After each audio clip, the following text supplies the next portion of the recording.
I was the instructional des- I was the instructional designer and the instructor of record for this course in its first semester.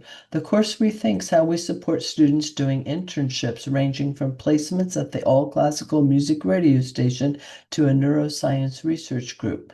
Before, faculty directed internships by discipline.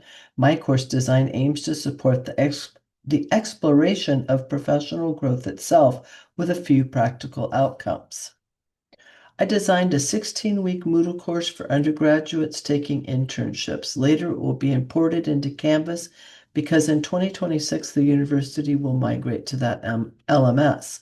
I designed the course around topics, making it transferable to a summer intensive format. Stakeholders included the College of Arts and Sciences and Career Education Center professionals. Those subject matter experts provided me with previous syllabi, research on student learning and internships, and the processes for doing an internship at the university.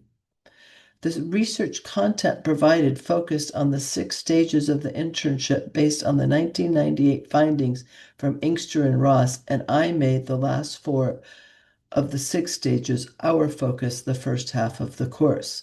Previous syllabi from our institutions and others had assigned written reflection work to students without first introducing students to theories of experiential learning, excuse me.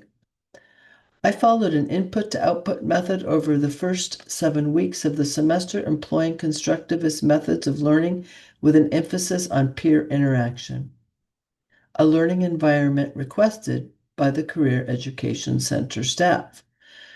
This course was designed around experiential learning theory in general, its foundation in constructivism, and 4 of the 6 stages of the internship. Hence, topics, not chronological weeks of the semester, were the containers for content.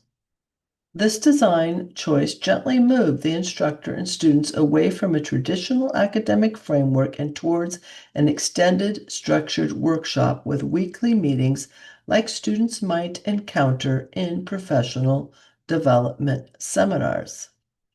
The basic reiterative practice was to learn theory at each stage and apply theory to their own internship experiences.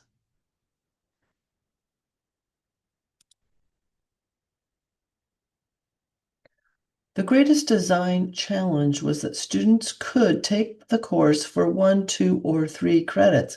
Hence, I designed weekly meetings offered twice a week, and students chose which day of the week to attend synchronously. Their credit load determined how long students participated in each weekly meeting. Time on homework was equal to the weekly meeting duration by credit load. The 3 credit group thus had more homework than the other groups.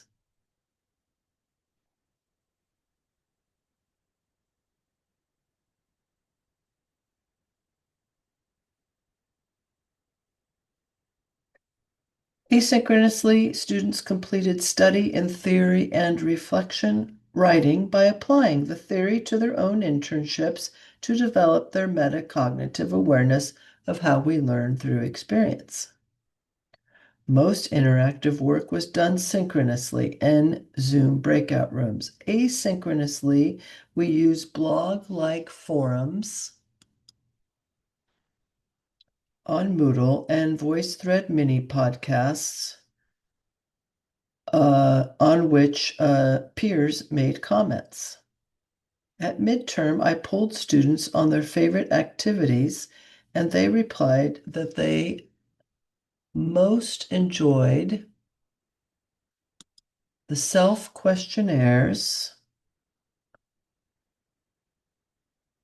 the branching scenarios,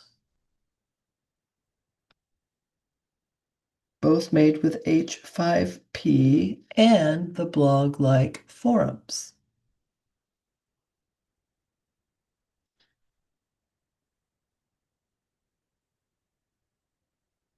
After midterm, we applied the theory and reflection work to producing outcomes like a resume section,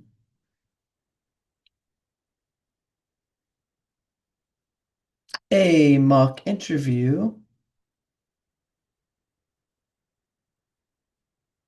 which we'll see in just 2 seconds under generative AI, and a self-directed group collective policy on attending the internship.